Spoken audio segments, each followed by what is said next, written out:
Aloha Hawaii, this is Poka Lainui and you are listening to Hawaiian Potpourri. Welcome back to the program. We have been talking about the recent visit of the Dalai Lama, or at least two of us have been talking about it. And if you'd like to call and share an opinion, you are welcome to call. The question was, what was the essential message of the Dalai Lama, and was his visit merely overproduced, and what did you learn about his visit, and what did you come ahead with, I guess? Yeah. Telephone number here is 524-1080. Let's go to our caller. Aloha caller, welcome to the program. Good afternoon, Poka. Yes, aloha. Do you get that annoying feedback? Yeah. You do. All right, I'll try to turn it off, but it means remember, I can't hear you. All right, I'll try to speak loudly. Don't take it as a personal insult. I felt bad. Maybe it's a psychological closing out of my response to you. Well, you're so far away that I really have to strain to hear you. Okay. I'll try. All right. Let me see. Oh, I was just going to respond to your comments about the recent visit of the Dalai Lama. Mm-hmm. I forget. But you're dealing with celebrity, and these are people like the Pope that have gained prominence in their belief system, which we all respect and all that, but still, that's what he's gliding around on, is celebrity. They get their fare paid, and who wouldn't do that if they had that kind of ability or had come through that system? I'm not criticizing them for that, but that's really what it is. And that's because he has a big name, he gets all this publicity as movie stars do. And as for you, Poka, you're a worker. And you know what that means. There's no celebrity in a worker. You do it because your love for the work, which makes you an amateur. The other a professional. I don't know if you're insulting me or you're praising me, but I'll take it as a praise. An amateur means love. Oh, is that right? Yes. An amateur. It's related to the word love, amore. So don't take that. No, that was a compliment. Oh, okay. I'm sorry. I should have thought more about it. But I've always thought of amateur as being someone who does it because they love it. Yeah. So that's what we are. We're the workers. So we don't expect anything out of it except love for what we're doing, and that certainly is obvious in your approach. Now, I don't want to make you a celebrity at all. Thank you. All right. Thank you very much for your call. If you would like to call, our telephone number here is 524-1080. Let's go to our next caller. Aloha caller, welcome to the program. Good afternoon, Mr. Laino. Yes. I'm on the radio again. Yes. I read in the paper the Dalai Lama is, I can't really pronounce, is an Indian word, Botswana sage. In other words, he's a sage of compassion. Okay. And so that's what he represents. He's the reincarnation of what compassion is in a guru, you could say. And he said in the paper, from what I read, that he's 70-something years, and he told about the students, this is the 21st century and life will continue on into the future. But then I'm a Christian. I question, there's been so many earthquakes, volcanoes, uprising in government. But then I also study civilization, that we had 2 world wars, and it was so much atrocities that yet life still continued. Even we had millions of people killed, tortured, and during that time they had earthquakes and famine. So what we got to say, I mean, for me, myself, I'm questioning, is God's kingdom coming? But then all the ethical races around the world, me being a local boy, and someone maybe from Europe seeing the hula, and we all appreciate the hula. Wherever you go around the world, we all appreciate the hula. So under God's kingdom, will there be hula? Will there be sashimi? and things like that. And so I question: is there going to really be a little kingdom of God on earth? Yeah. Or will it be a restructuring of civilization, where there would be catastrophes and then weeding out a small group of remnants of civilization remaining? So what you're saying is that you really don't know. Is that what you're saying? And so you're asking these questions continuously. Well, the Bible, I'm a Christian, so God said there, I don't know how Revelation is applied, Mr. Lainui. Is it over the whole earth or among members of God's congregation, the kingdom of the congregations and the churches in the world? Or is it the whole earth as a whole? I don't know. Yeah. Because I studied civilization, and it could possibly continue. Yeah, is it not the case that different people reading the same text, or the same Bible, or the same book or chapter in the Bible, can come out with different conclusions? And what you're saying is that you cannot be sure that one conclusion or another conclusion is right or wrong, and it's just that you have this questioning about what does this heaven or this afterlife really mean. Isn't that what you're saying? I'm questioning that because there are many different interpretations of Revelation. Yeah. And it seems like all the signs Jesus Christ gave of the last days, Jesus Christ gave, is being fulfilled in our time. And we have dared to ask these questions of the Dalai Lama, who seems to be the pinnacle of one particular religious belief system. That's a Tibetan Buddhism. Are you willing to raise the same questions? It seems that you are, because in your call you are saying. And so I have these questions about what is heaven, and what is the coming of the kingdom, or is it getting closer, or is it coming already here? Do you have a hesitation to ask these questions against concepts that are supposed to be so widely accepted that generally we're not supposed to ask, and if we do, we are seen as being part of the unfaithful?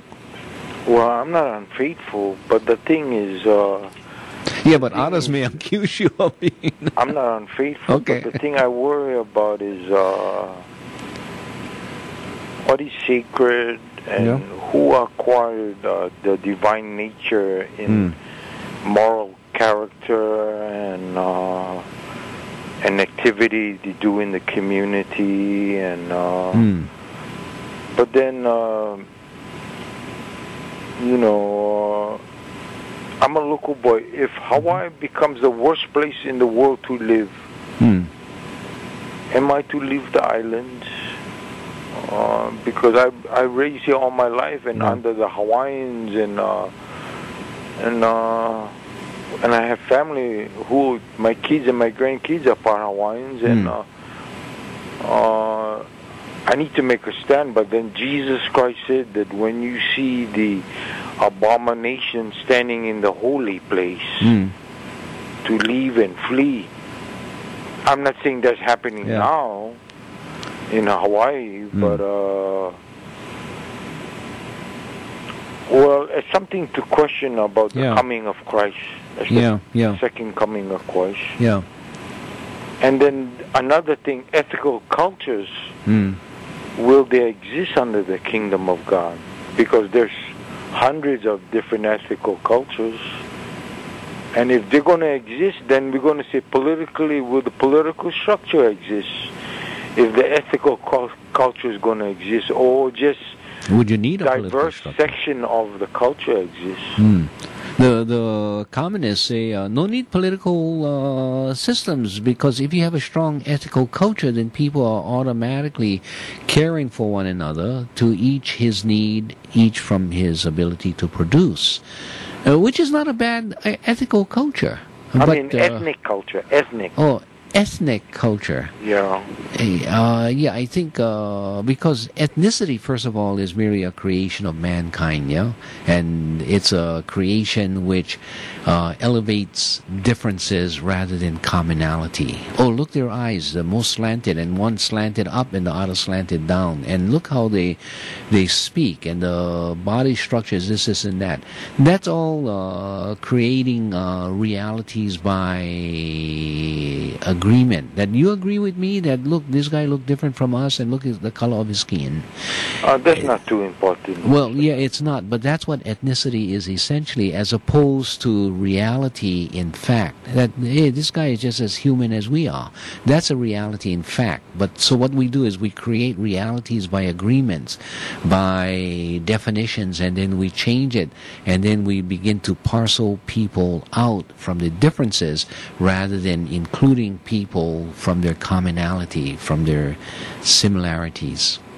That's where ethnicity. So in the heaven that you talk about in some future time, I think the general belief is that it's big enough to accept people of many, many different, quote, ethnicities, because heaven will see them all as the human product of the creativity of God. My question to you is, why is it that heaven is not already here, as well as hell? Why? And that it's up to us to express our heavenness or hellness in our daily activities and how we respond to and respect each particular incident. You know, sometimes some people say, for me, I carry my heaven and I carry my hell with me, and what I make of it is what it becomes, or what I see. Heaven and hell is not really a separate existence. It comes in a whole package. Just like when you have a present, what's inside you enjoy, but you still have to deal with all the rubbish, yeah? Well, Mr. Lainu, yes. For me, the norm is I was raised in the 50s and 60s and 70s. Yeah, so... and what the mass media portray is very depraved and detestable to me, and I don't appreciate it, and it's not gentleman or lady. The norm for gentlemen and ladies doesn't apply to what's shown on the TV screen and in the movies. Okay. That's all I got to say. Okay. Well, thank you very much for calling and being willing to share your concerns, your doubts, your questions, and giving us fodder for our continuing conversation. Again, thank you for your telephone call. Thank you for letting me talk to you, Mr. Lainu. You're welcome. Aloha. Aloha. And if you would like to call and share your thoughts, our telephone number here is 524-1080. You know, I'm looking at this newspaper, page B4, last week. No, it's Saturday, the 7th of April, with a picture of the Dalai Lama and another monk out of the Tibetan Buddhist tradition.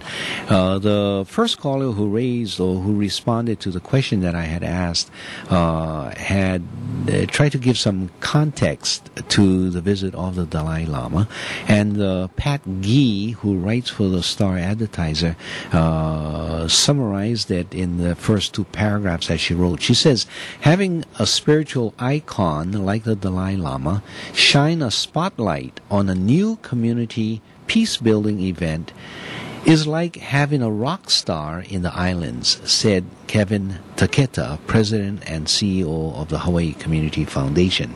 So what of that one-sentence paragraph, what does it leave you with? Rock star Dalai Lama. It leaves me with that impression. Okay, so let's read further. For all of us at the foundation, it's an extraordinary honor for us to fashion and launch the Pillars of Peace, and to have His Holiness for the inaugural event Taketa said. We're really excited. It's like the Beatles are coming to town. We think it will be a remarkable thing for the people of Hawaii. Does it really make much sense? Where's the, what we call a EO? Where's the essence of what Taketa would like to get to, and it doesn't appear he's getting to it. You know, if the Beatles, and I don't remember it because I never tracked it, if the Beatles came to town, would it be a remarkable thing for the people of Hawaii? I don't think so. They are a good group of singers, but they are certainly not sacred, and so I don't know about the wisdom of comparing the Dalai Lama to the Beatles coming to town or to a rock star. Okay, so the first two paragraphs doesn't really strike me as all that great, but at least we know that they want to start this Pillars of Peace movement. The HCF, the Hawaii Community Foundation, was close to selling out 18,000 tickets to two appearances, that's April 14, 15, for Tenzin Gyatso, the 14th Dalai Lama of Tibet, and the 1989 Nobel Peace Prize winner. Okay. Again, it doesn't tell you very much other than trying to make him a rock star with 18,000 tickets sold. Since his exile to India in 1959, the man who describes himself as a simple Buddhist monk has worked for the liberation of his country from Chinese oppression and has become a universal symbol of peace, compassion, and religious harmony, according to his website, www.dalailama.com. Now, this is according to his website, so it's sort of self-promotional coming out of his website. You know, the Chinese would have a different opinion of this guy, but they don't have a website. I don't think so. And they got all bent out of shape when, who was that? Barack Obama gave the Dalai Lama an audience. Or was it vice versa, although it was the Dalai Lama who came to Washington, D.C. But you see, the problem was he also had to come through the back door because the Chinese was watching the front door, the Chinese government. And then when they heard that he had an audience with, or the Dalai Lama had an audience with Barack Obama, the Chinese were very upset and said there were going to be repercussions for having done that. Okay, during his visit, he will also meet privately with Native Hawaiian community leaders and others and visit cultural sites. But his itinerary will not be made public for security reasons. What else? What substance do they have about him? Dalai Lama is appearing at the personal invitation of global philanthropist Pierre and Pam Omidyar. They established a 50 million Omidyar Ohana Fund in 2009 to launch its initiatives such as the upcoming talks on Pillars of Peace, Hawaii, building peace on a foundation of aloha. Okay, I'm going to stop there because I have something else that I want to play for you folks. And this is an announcement. It'll take a minute, but it deals with the same idea. And this is the Voyage of Aloha that does not promote the Dalai Lama coming, but it's on similar grounds. But it's incorporating the, what was his name? Campbell, Joseph Campbell. I was thinking of James Campbell. That's where I had a meeting with his folks today at the James Campbell building at, where is that? Kapolei. But it's a Joseph Campbell Foundation along with some other local folks who are asking ourselves, is there the hero's journey or a new hero's journey that needs to continue? Here, listen to this advertisement or announcement. For over 75 years, science has confirmed what the wisdom of all societies has said for millennium. Not only are we separate material beings, we're totally connected by and through a universal energy. If you believe the time has come to begin to live from the reality of our connectedness instead of separateness, please join with the Voyage of Aloha community, the Joseph Campbell Foundation, the World Business Academy, and many other supporting organizations over this Memorial Day weekend. That's May 25th to 30th, 2012 for Ho'omaka'ikai Hawaii, a voyage of aloha honoring the work of Joseph Campbell, the conference at the Pagoda Hotel in Honolulu, Hawaii, and streamed live worldwide. I'm Roger Epstein and invite you to join with kindred spirits to map your own hero's journey to live the rest of your life in connection and service. Find out more at www.voyageofaloha.com.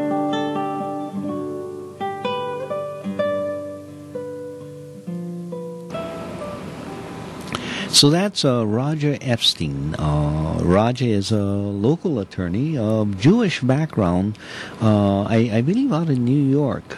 And he's been in Hawaii for over 40 years and been active as an attorney here.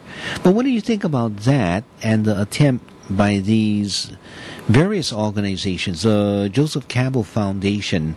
Joseph Campbell actually lived in Hawaii and had married a woman from Hawaii, and had an apartment in Waikiki. And when he died, he was in that apartment. So he had a relationship to Hawaii and saw Hawaii as a very special place. Now, what they are taking a look at is how can we incorporate the studies of Joseph Campbell with the development of sharing ideas about this attitude of peace, the attitude of aloha, and using Hawaii as a foundation from which these ideas can be expressed. Well, anyway, I just thought I'd bring that into the conversation, and I will be playing that announcement a number of times. But you can take a look at that and see how it comports with either the Dalai Lama, and they, from the article here, they intend to bring in other people, including Bishop Desmond Tutu of South Africa and former President Jimmy Carter. Blah, blah, blah. Jimmy Carter. Okay. Anyway, I'm looking at the time. It's about a minute and 15 seconds before the news. So let's get to some music.